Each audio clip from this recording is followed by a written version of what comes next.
Hi there, my name is Kronenberg and welcome to my channel. This is a film review of She, S-H-E. It's an adventure, came out in 1965. It's a PG. It's an hour and 46 minutes. IMDb is 5.8 out of 10. I actually watched it on DVD, so I'll read both synopsises.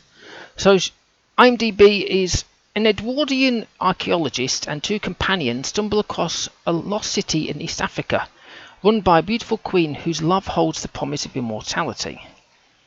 And the DVD is, because I've got the box set of Hammer films.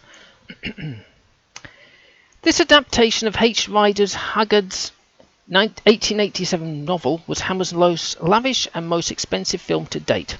The film was part financed by Seven Arts, who paid for Dr. No's Ursula Andress to star as the character the poster proclaimed as the world's most beautiful woman. Interiors were filmed at Ellsbury's studio, while Hammer made a rare foreign excursion to film the exteriors in southern Israel. The glossy result gave Peter Cushing and Christopher Lee one of their most poignant scenes together and was a huge box office hit. Despite this, neither director Robert Day nor Ursula Andress returned for the sequel or indeed any other film for Hammer. There you go. The director is Robert Day, who directed The Big Game. Producer was Michael Carreras, C-A-R-R-E-R-A-S, who did Dracula from 1958. Music was James Bernard, who also did Dracula.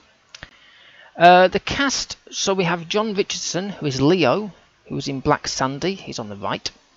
Peter Cushing, who was Holly, was also in Dracula, he's the second from the left.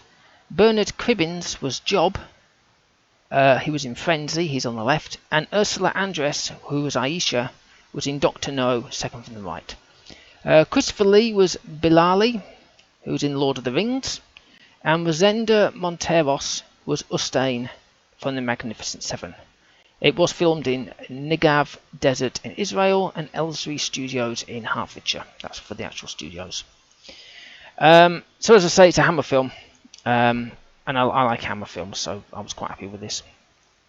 It starts off with loads of people in face paint, drums, kind of like a war dance, or how tribes dance, like not that thing, but you know what I mean, like you see it on National Geographic sort of things, those kind of things. It's intense watching anyway. And in parts we flip to some plants and some orchestral music, like romantic with violins. So this is at the beginning, it's like them doing the like tribal dance, and then this, and then it's like weird. What the hell? Now it states it's Palestine, 1918. This is actually, I think, when the British were just ending some sort of war there or something. I'm not exactly sure what they were doing. And it looks like Peter Cushing is the lecturer, but he seems to be enjoying the local belly dancers. That's how times have changed. Leo is this kind of suave dude. So this woman's just turned up, who's Ustane, and so he just sort of saunters over there and starts chatting her up, asking, "What a beautiful woman you are. No one of such beautiful should be left alone here," and that kind of stuff. I mean, nowadays, if you said that, you probably get smacked in the face or laughed at. And then he basically sneaks off while the other two are sort of chilling, and then a bar fight kicks off. Don't worry, he's out of there by then. He's wandered off somewhere else. So Leo's woken up in a strange room. He's got two large bodyguards there with no tops on. And then she, as in Aisha, walks in, because she doesn't get known as anything there. She's just called she. Saying it was foretold that she would seek him, or he would seek her. And now they're happy together. And of course, it didn't take him long to sort of say, How will I get there? And it was like, that was quick. And normally I'll be like saying, you know, how did I even get here? What's going on? You know, how did I end up in this weird room? But he didn't say that. He just sort of got swallowed up in her eyes. So Kuma is the lost city. So they're off there, like they're doing on a treasure hunt. They're getting all the staff together, you know, and they're off on camels for a 14-day hike, I think they said. And And then Job's kind of feeling sick because of the way the camels ride. And I must admit, if I had to ride the camels, I think I'd be feeling a bit queasy as well. They don't seem to ride.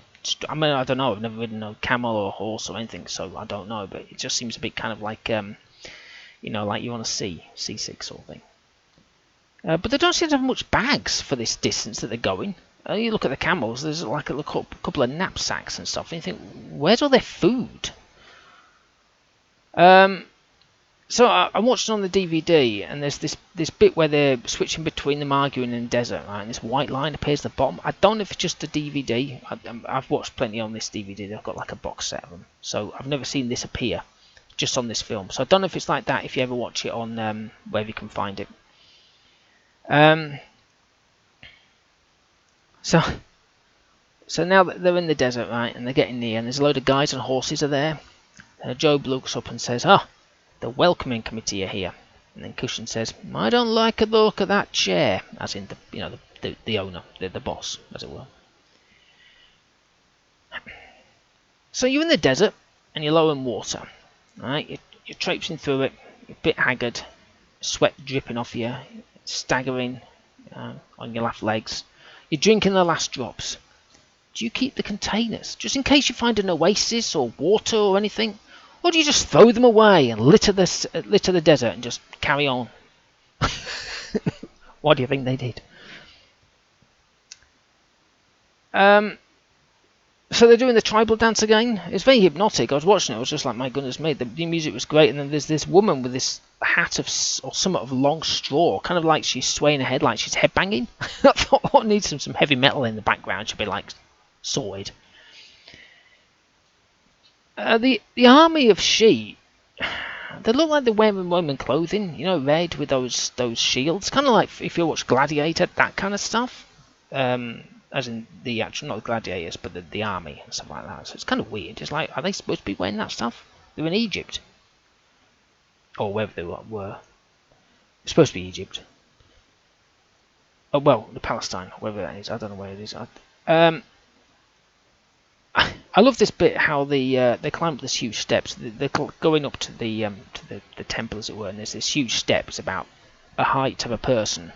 So two of the warriors sort of grab a shield and hold it flat, but like halfway down the steps. So they use it everyone uses it as a step. So they climb onto this shield and climb onto the step. I don't know why they just didn't build a smaller step. I mean, they've got the energy for it because they built this huge statue. There's about 50 people tall. Right in front of them, so if they can build that, I'm pretty sure they can build a little step, but apparently not.